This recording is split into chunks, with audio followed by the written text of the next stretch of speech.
Hello and welcome to The Natural View. I'm Maggie Jaqua. I'm the editor-in-chief of Whole Foods magazine, and I'm joined by my co-host, Todd Pauli of 24 Stories Marketing. Hi, Todd. Hey, Maggie. And we also have with us today Jacobowitz. He is the president and founder of Retail Insights and also the merchandising editor of Whole Foods magazine. And another special guest we have with us today is Steve Lankford. Steve, why don't you tell us a little bit about yourself in the retail world to familiarize, and then we're going to dive into why we are all here today. Well, I'm old school. I started my store in 1976. And so health food business was very different in those days. You couldn't buy anything in the grocery store like you can today, and people didn't know how to cook. So my wife and I opened a store after 3 years of study and became one of the main stores in Northeast Wisconsin. So education has always been a part of what we do. We taught natural foods cooking classes early on. And over the years, we transcended from being a common typical health food store of those days to a more supplement oriented store, because we felt this is where we could offer our expertise. If we were small, high touch, supplement focused, this is where I saw people needing advice and guidance. And certainly today we see there's a lot of confusion in the marketplace because it's getting harder to get good, credible information, or if not harder, at least harder to know who you can trust. So we've always tried to be a small, high touch, highly engaged with our customers. And so it's caused us to become this group 6 type of store where we're mostly supplement oriented. And we find that's our particular skill and niche. And I think it's engendered a lot of loyalty to us because of that. Boy, that's an inside baseball reference, Group 6. Yeah, we're going to get to that, right? So Group 6, everyone will learn what Steve means by Group 6. So the reason that we've all gathered here virtually is to talk about something that we've presented in the March issue of Whole Foods magazine, and that is our 43rd annual retailer survey. And that covered the survey period of July 2019 to June 2020. And so in this survey, that means we detail how retailers fared during COVID-19, which obviously added existing pressures to already what people were dealing with competing with big box stores and online retailers like Amazon. So to give a highlight, the key finding was that sales growth was up just over 5%. And we'll talk a little bit more about that. And also in the survey, Jay presents, in this March issue, Jay presents the Retail Insights 2021 Retail Universe for U.S. Premium Natural Organic Food, Supplement, and Personal Care Sales. So those are some of the things we're going to talk about today. And if you haven't read the articles yet, they are up on Whole Foods magazine, and you'll have a sense of what Group 6 is. But Jay, why don't you fill us in on the group so people kind of have an orientation to that? I'm interested. I have no idea what Group 6 is. Let's hear it, Jay. What we found, as in previous years and very consistently over the dozen or so years that Retail Insights has been involved with the survey, is that perishables define the store.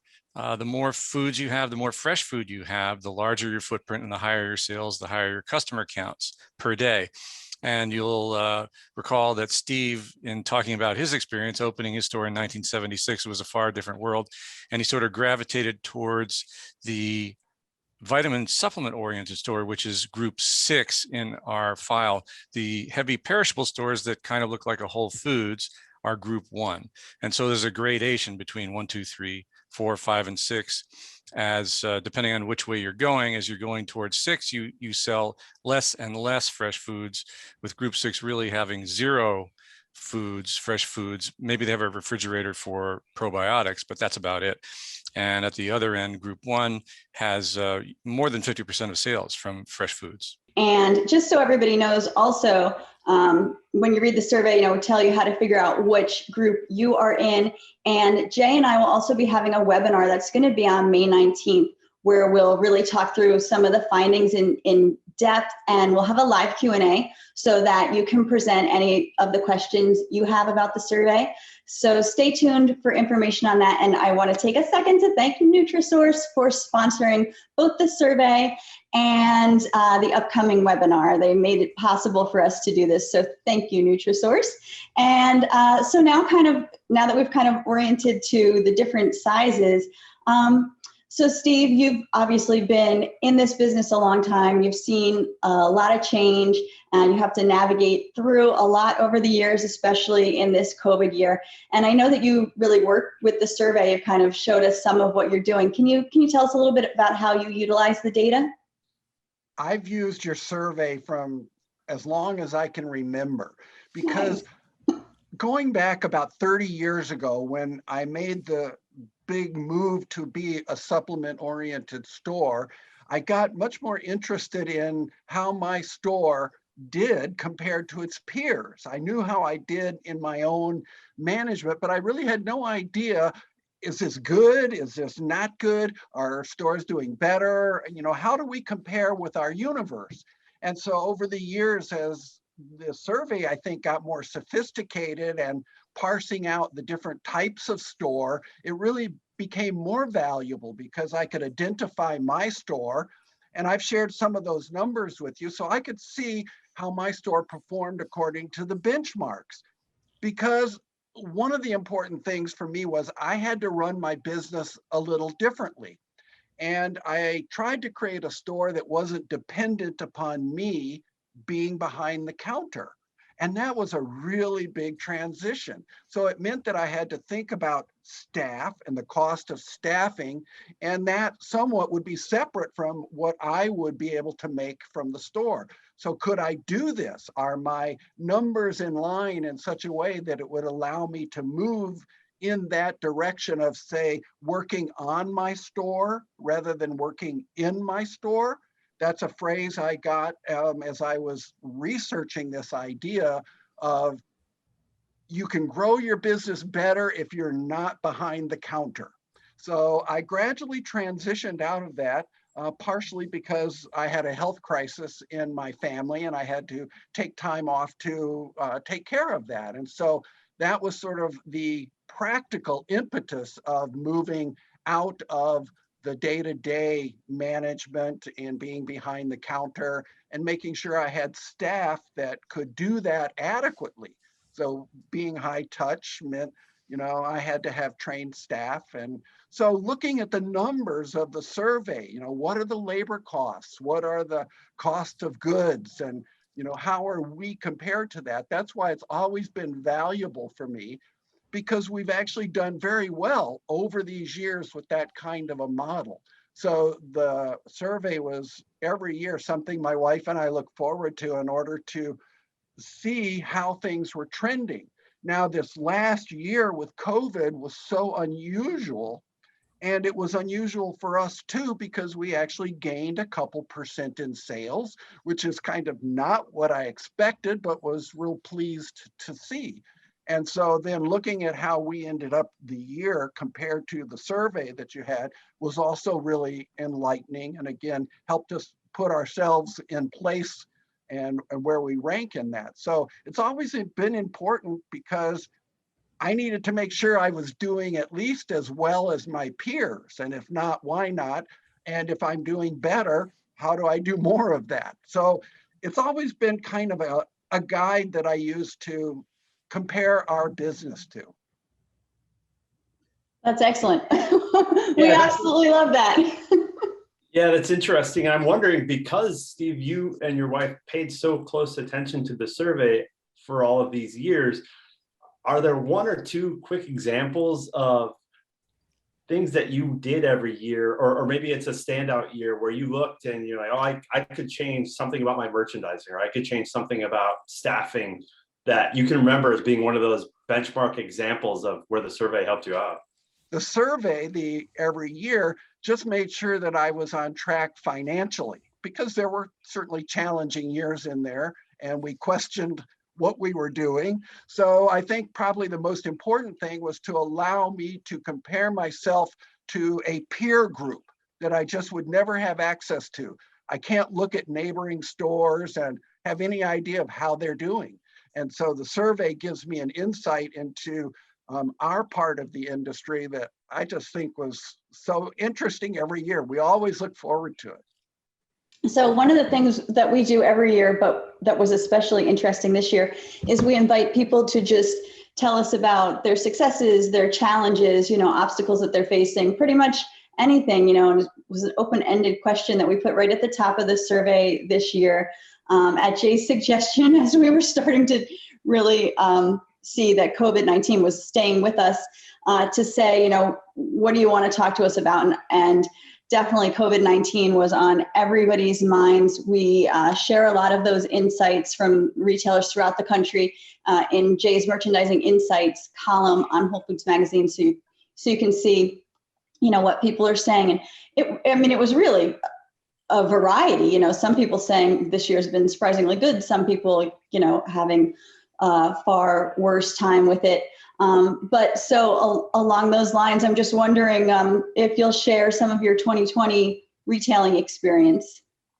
Well, let me think about that as well, because it was such an interesting year. Obviously, when we started out, we had no idea, what to expect, or whether this was going to drive our business out of business, or, would we be successful? We knew people were going to be ordering product online, would drive up and curbside service. And so we did that drive up and curbside service for 2 months.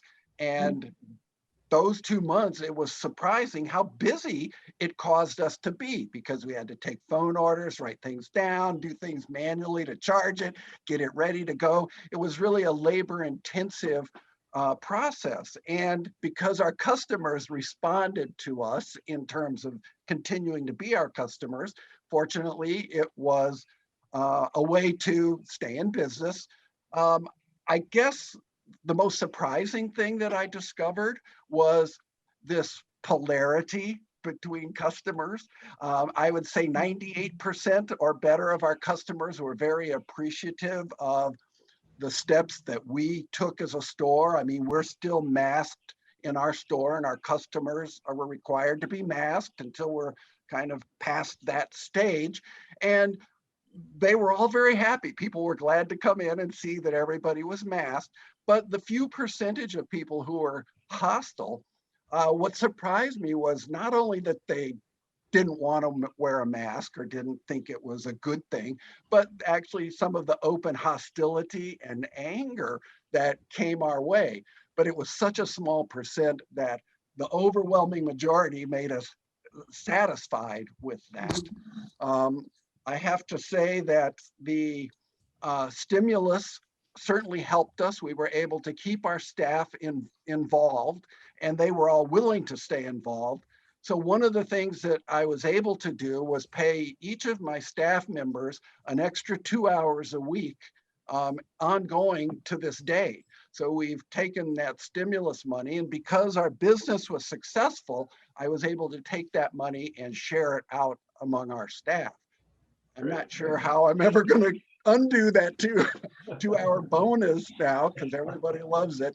But, it was a way of feeling like I needed to reward my staff for their loyalty and their commitment, and show them that I was behind them as well. So, that's kind of the store that we have. We have a small staff. I have 3 employees plus myself who run this store, and they've been with me for years. They're all in their 60s, so they're not going anywhere in terms of finding another job. They like this job, and that's why I need to encourage them and support them in every way I can, because they're now the ones that are meeting with the customers day to day and maintaining that commitment. And one of the wonderful things that I got this year when I heard from my customers is how much they appreciated our staff.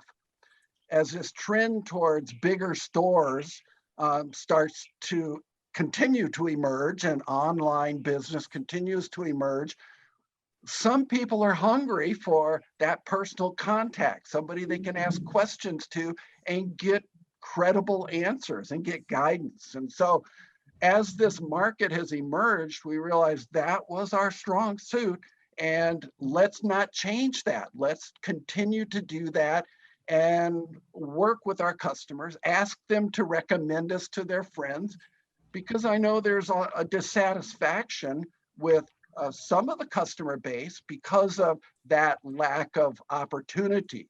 So how long we'll be able to do this as a small segment of the industry, I sometimes wonder about, because I believe it's the independents that have fueled what we're experiencing these days because of their historic passion. And as that dwindles, I do wonder sometimes who's going to fulfill the niche of being that trusted resource locally. Fortunately for us, it's shown that we have that type of customer, and I think it's because we've nurtured it. So as a result of 100 things 1% better, this has led us to have a consistent business that we understand, and that we understand that our customers appreciate what we do. The other 90% who don't shop with us, they have their own reasons. And so that's how it's always been. So we do what we do as best we can. I'm not sure that quite answers. No, that's great. That's great. That's excellent advice. Sometimes it's like the simplest thing, but it just, like you said, it was kind of that, this moment when you read those words that had such an impact, and they've stayed with you and informed your choices. So thank you for sharing that, because it's certainly great. And also thank you on behalf of all of us, to you and to your employees for working on those front lines and for helping to keep us all nourished and well during these times that, amazingly, a year later, we're still facing. So we really appreciate it. Yeah, and just really quickly to your point about, how long will that type of store model exist in the future? I found with more information out there, it sometimes the path becomes unclear. Where do you find information? And there's something so satisfying about walking into my little health food store, knowing there's someone in there that, I just have a quick question. I want product guidance. And instead of sifting through things that I don't know if it's real or not, I always know, the same few people that work there, and you can just go up and they're knowledgeable and you ask them and they give you good guidance. I mean, I think that type of customer service becomes more valuable as the breadth of information widens across wherever your sources may lie. Absolutely. It has to.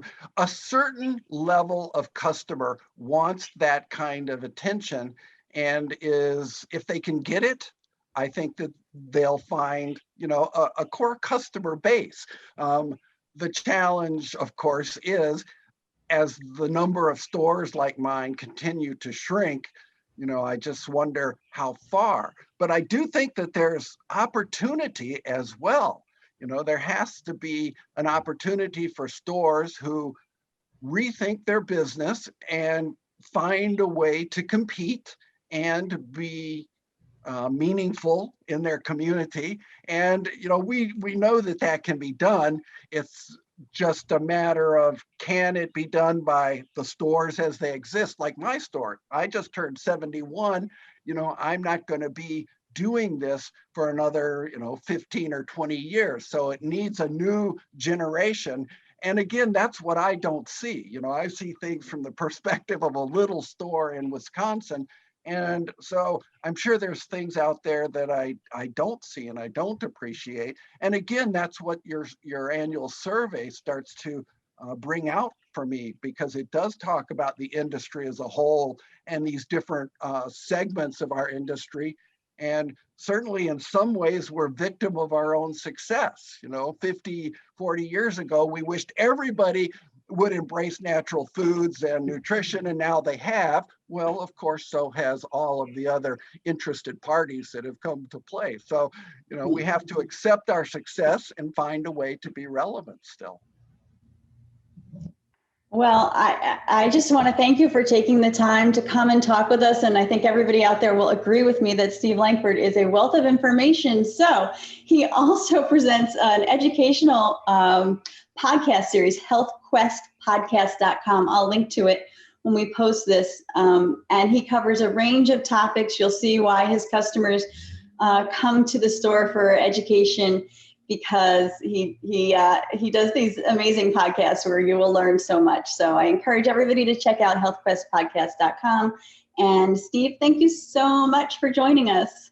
Could I just say one thing about Absolutely. that, Maggie? When I went to do Health Quest podcast, and it's been 10 years now, I realized that no other health food store was going to recommend my podcast if it was committed to my store.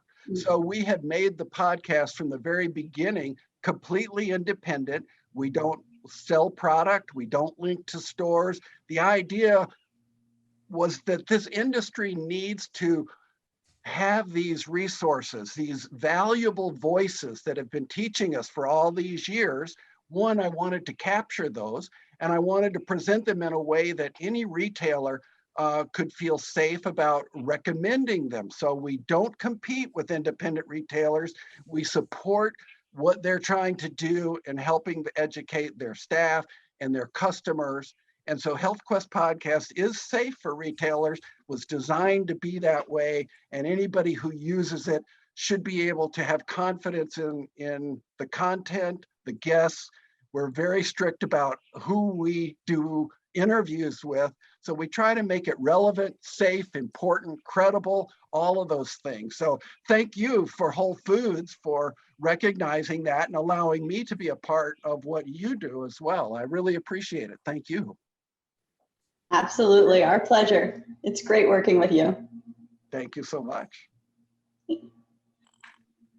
All right, next up, we're joined by another guest. Please welcome Paul Flynn. Paul has been the owner of Hampton Natural Foods in Hampton, New Hampshire for the past 15 years, and also Sunflower Natural Foods, which is in Laconia for the past 6 years. So welcome, Paul. Can you kick us off by telling us a little bit about the stores? Well, the stores are very different from each other. Hampton is kind of an upscale store. It's higher end on the vitamins. And Sunflower is very different. Sunflower is kind of a earthy, crunchy store. So if you went into both of them the same day, you would never know that they're owned by the same person. They're vastly different.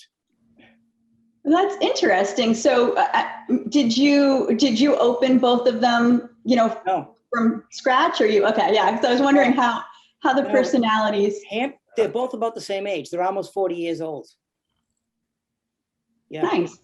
Yeah. So I know you're using the survey, and we touched base a little bit earlier about the groups. So can you tell us your store sizes? Yeah, it's funny because I kind of straddle 3 and 4. So when I look at this, I kind of have to work the numbers and the percentages to work for my store. But I use these numbers all the time. I use them for inventory turns, how much per square foot we're doing. It's good to have a benchmark across a number of these categories. It is. Absolutely, it is. I mean, that's really how, I keep telling my managers, that's how the stores run. They run off of these numbers. That's interesting. Yeah. If you're off on one of these groups and you don't make it up somewhere else, at the end of the year, you're going to be off.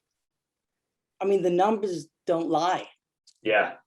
Yeah. I'm curious too, over the last several years, have you, has it affected product assortment or even product categories that, you look at in terms of, I know we talked a little bit about adjusting supplement percentages over the years, but is this an indicator for you in terms of larger trends, or is this more looking backward and you're usually part of those trends?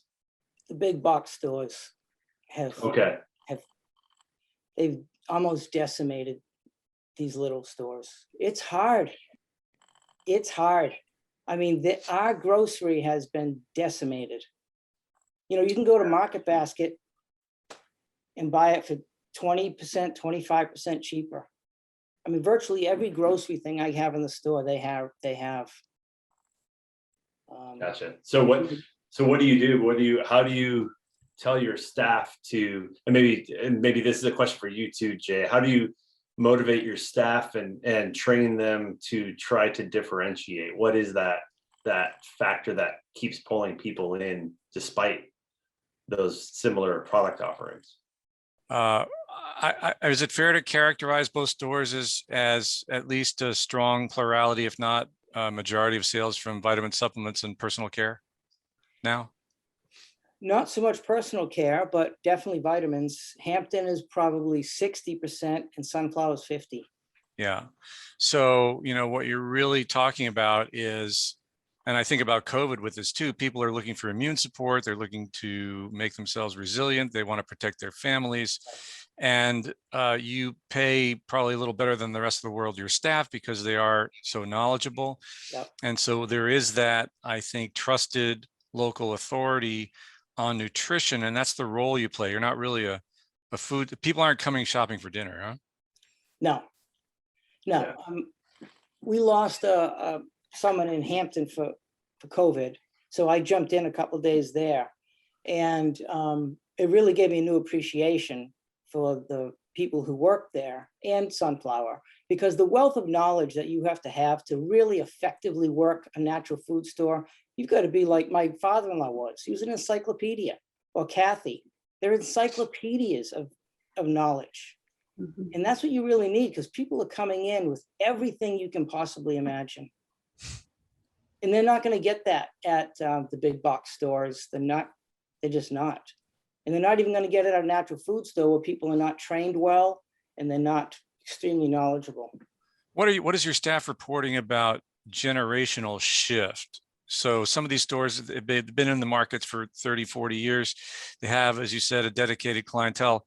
A lot of stores report that the original customers, their children shop in the store, and sometimes even grandchildren. Are you seeing that at all? Specifically in Laconia, it's a younger clientele. It's even a younger staff. You've got to have new blood and new age groups coming in all the time, and trying to appeal to that through, HBA and through gifts. We do a lot of gifts in Sunflower. So would you say that's happening? You're seeing a generational shift? Yeah. Oh, for sure. Yeah. And so how does that happen? Is it word of mouth? Are you doing marketing? How does it happen? It's marketing, but it's also bringing in different products that appeal to them. For example, so gifts, right? For some reason, our bulk section in Sunflower has gone through the roof. It's 10%. Our bulk is 10%. That's big. Yeah, it's from like 2%. It's gone crazy. Yeah. We spend a lot of our money on bringing in more local products. Yeah. We're trying to compete. We're trying to, in some respects, we can't compete with the big guys. No. But speaking of the big guys, I'm wondering, to me, as you look at two very different stores in two different towns, you're not going to see anything like that out of a big box store. They for the most part plunk down a store, and when I'm traveling for work, I pop into a Target to get something, or somewhere else. Everything down to the aisle, I know where to go, right? Yeah. It's a testament to, to your stores and to that local focus that you own two stores that are radically different. Yeah. And I'm wondering how much that message helps out in your marketing, in the community, that people know you have these stores that are tailored to them, to your neighborhoods. Do you use that messaging at all? Yeah, we hear it all the time. Yeah. And people will come in and say, I could have bought this online and paid more, but they're helping us. They're shopping local. Yeah. Yeah, and we do a ton of special orders, so we can get anything they want. They may just have to wait a couple days, but they don't get that online. You don't get that service, and you don't get that service in a big box store. Well, we just want to thank you for taking the time and coming here. It's so insightful to really hear the experience of the two different stores in the same size, and what a difference it can be. So that was really thanks insightful. for putting this out, because it's invaluable. Really, I hope people use it, because the numbers don't lie. You got to have the benchmark to go by. Well, we definitely appreciate the feedback. It's good to know. And to the independent retailers out there, if you want to help us with the survey, we send it out every year. And it's the independent retailers who are filling out that survey and giving us this data and making it possible for us to present this to all of you. So to everybody who takes the time to do that, thank you. If you have never received the survey from us, but you're a retailer and you want to participate, please email me at editor@ wfcinc.com. We will get you on the list, and we would very much appreciate it. And so thank you all for joining us. Again, we're going to have the webinar on May 19th, and we'll have a live Q&A at that point. Thanks again to Nutrisource as well for sponsoring us, and more details to come.